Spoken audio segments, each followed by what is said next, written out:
সালাম আলাইকুম। আজকে আমরা একটা ব্যাখ্যামূলক প্রশ্ন আলোচনা করব, যেখানে পেনাল কোড এবং সাইবার নিরাপত্তা আইন দুটি আইনের অপরাধ সংগঠিত হয়। তো সেরকম একটা প্রশ্ন আমরা আলোচনা করব। আমরা প্রশ্নটা পড়ি। প্রশ্নটা হচ্ছে, রহিম নামক এক ব্যক্তি করিম নামক ব্যক্তির ফেসবুক অ্যাকাউন্ট হ্যাক করে। রহিম নামক, এটা যে কেউ হতে পারে, রহিম বলে কথা নাই, যে কোনো একজন অপরাধী অথবা যে কোনো একজন ব্যক্তি, অনামক ব্যক্তি, এখানে অনেকগুলা নাম বসাইতে পারে।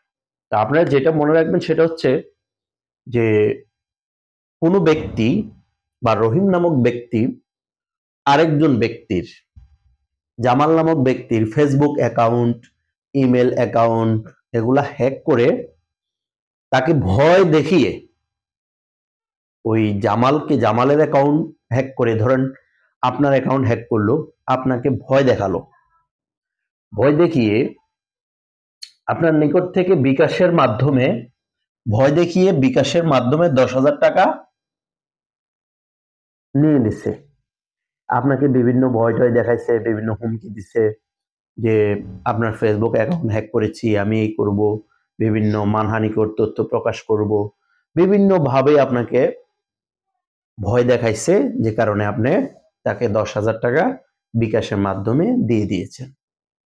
এখন যে ব্যক্তি এই কাজটা করেছে তার কি অপরাধ? এই ঘটনাগুলো বর্তমানে বাংলাদেশে অহরহ ঘটতেছে। আপনার ফেসবুক অ্যাকাউন্ট হ্যাক করে আপনার থেকে টাকা নিয়ে নিচ্ছে, আপনার ইমেল অ্যাকাউন্ট হ্যাক করে আপনার থেকে টাকা নিয়ে নিচ্ছে। এখন কেউ এই অপরাধগুলো যদি করে, তার কোন আইনের শাস্তি হবে? তো সেরকম একটা প্রশ্ন যদি পরীক্ষা আসে যে রহিম নামক এক ব্যক্তি করিম নামক ব্যক্তির ফেসবুক অ্যাকাউন্ট হ্যাক করে বা ইমেল অ্যাকাউন্ট হ্যাক করে ভয় দেখিয়ে বিকাশের মাধ্যমে 10,000 টাকা নেয়, এক্ষেত্রে রহিমের অপরাধ কি?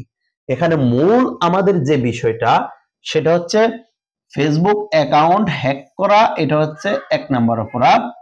2 নাম্বার হচ্ছে ভয় দেখিয়ে বিকাশের মাধ্যমে 10,000 টাকা নেওয়া। এখানে দুইটা অপরাধ।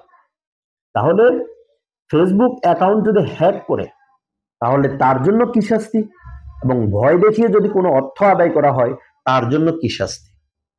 দেখুন, আমরা প্রশ্নের উত্তর লিখব যে প্রশ্নানুসারে প্রতীয়মান হয় যে, এই প্রশ্ন এখান থেকে আমরা এ পর্যন্ত লিখব, 10,000 টাকা নেয়, এই পুরাটা আমরা লিখে ফেলবো। তাহলে প্রশ্নানুসারে প্রতীয়মান হয় যে রহিম নামক এক ব্যক্তি করিম নামক ব্যক্তির ফেসবুক অ্যাকাউন্ট হ্যাক করে ভয় দেখিয়ে ফেসবুক অ্যাকাউন্ট হ্যাক করে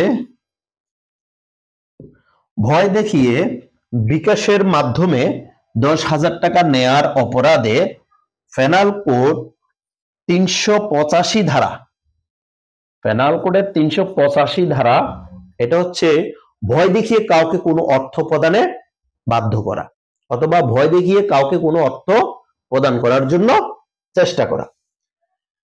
পেনাল কোড 385 ধারা ও তৎসহ সাইবার নিরাপত্তা আইন 2023, সাইবার নিরাপত্তা আইন 2023 এর 32 ধারা, 32 ধারায় অপরাধ করেছে বলে গণ্য হবে।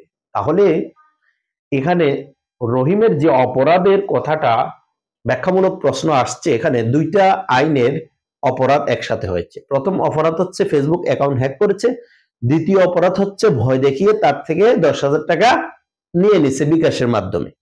তাহলে এই দুইটা অপরাধ দুইটা আইনে, তো সেজন্য ভয় দেখিয়ে যেহেতু টাকাটা নিয়েছে 10,000 টাকা, এটা হবে পেনাল কোড আইনের শাস্তি 385। আর ফেসবুক অ্যাকাউন্ট হ্যাক করেছে, এটার জন্য সাইবার নিরাপত্তা আইন 2023 এর 32 ধারা, এইটা হবে শাস্তি।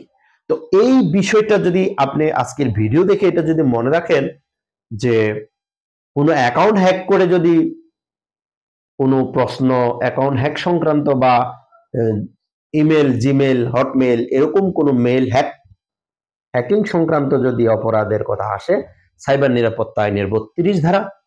আর ভয় দেখিয়ে যদি কারো থেকে কোনো টাকা অর্থ আদায় করা হয়, পেনাল কোড 1860 এর 385 ধারা অপরাধ করেছো বলে গণ্য হবে। ধন্যবাদ সবাইকে।